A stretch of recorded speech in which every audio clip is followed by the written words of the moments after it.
Sit. What's your name? Pratik. Pratik is saying how to get rid of fear, and then he specifies the fear of losing my image in front of others. Pratik, if it is really your image, how can you lose it? If it is really yours, is it possible to lose it? But no, we all know that we are so conscious about our image and we feel so vulnerable about it. There is always the threat of our self-image being lost, destroyed, or distorted. Why does that happen? That happens because our image is not ours at all. It's a second-hand image. We do not look at ourselves directly. We look at ourselves through the eyes of others. It is another matter that even the others do not have their own eyes. But as far as we are concerned, we look at ourselves through the eyes of others. We think that this is my image, but it is constantly supplied to us by somebody else. I was recently conducting an interview for hiring MBA students. So one of the candidate, he comes and I ask him that, what are your qualities? What do you call as your strengths? Candidates are very eager to spell out their strengths. So I asked him, what do you call as your strengths? He said, I am a very good leader. I said, how do you know that you are a good leader? The fellow says, this, that, nothing comes out of it. So I ask him, young man, tell me really, why have you written that you have leadership qualities? What made you believe that you are a leader? He said, sir, the fact is, everybody tells me that you are a good leader.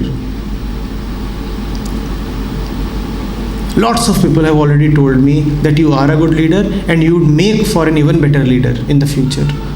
So I have come to believe that I am a good leader. I have leadership skills. He said, if others are telling you that you are a leader, then who is leading whom? Are you a leader or are they leading you into believing that you are a leader? He didn't get the point. So I repeated what I wanted to say twice, thrice, and then something started opening up. He said, yes. If my very self-concept comes from others, then surely it's the others who are dominating. It's the others who are leading me. I do not know myself. All I know of myself is what others have given to me. I come over to the podium and I say something. I have really no realization of the quality of my talk. If everybody applauds, I feel good. I must have said something good. And if I am hooted and jeered, then I feel, oh, I must have spoken horribly. I come to the campus and people tell me, wow, looking smart, handsome. I swell up. Yes, I must be looking good. That's why the compliment. And the same person in the afternoon tells me, you're looking so dumb. What happened to you? Why is your face so fallen?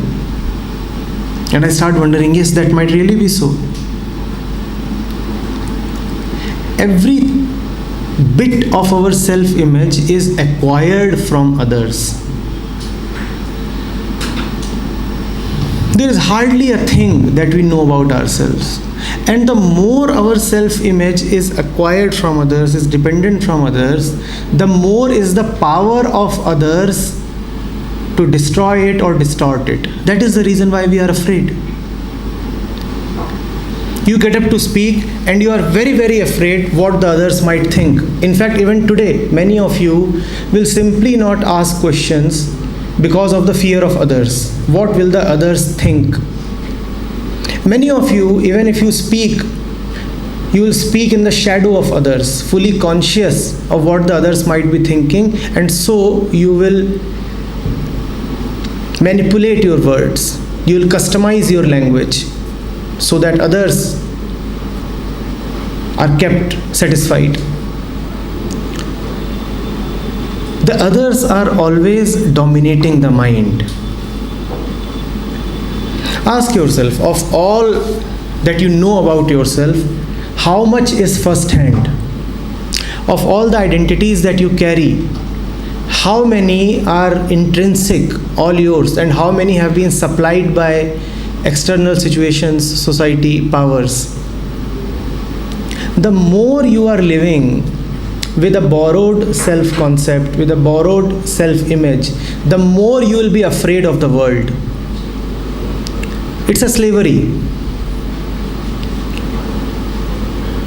I do not know myself, and I am dependent on somebody else. The exploration into what is happening opens the door to freedom from what is happening. If you can somehow look at yourself directly, then the possibility of freedom from this dependency and hence freedom from this fear, then that possibility opens up. Can I look at myself directly? Can I watch my own actions? Even as I am sitting here, if I am deeply distracted, even if as I am sitting here, if my thoughts are wandering all around, can I see what is happening and why it is happening and why must it happen? Why am I so prone and so vulnerable to somebody else? Just as two chemicals, when they are kept together, they inevitably react, sodium and water. Similarly, if I am kept alongside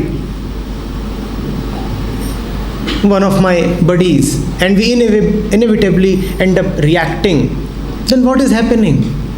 Am I conscious? Really? Alive? Really?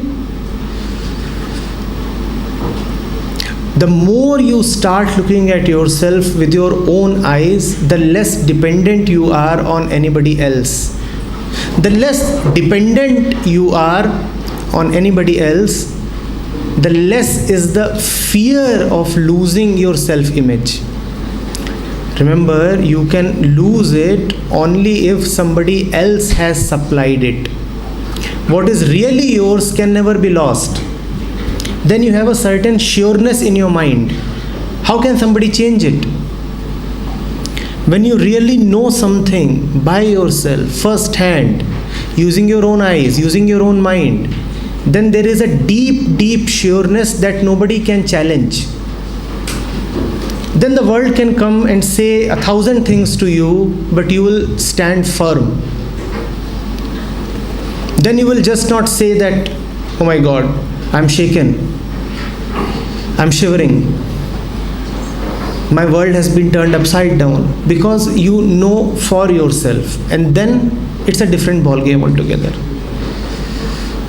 Getting it? Want to get rid of fear? Then reduce your dependency on others. Say, I have intelligence, I have my eyes, let me use them to look directly at things. I'm not dependent, I'm not a slave, I'm not mechanical, I'm not just a conditioned machine.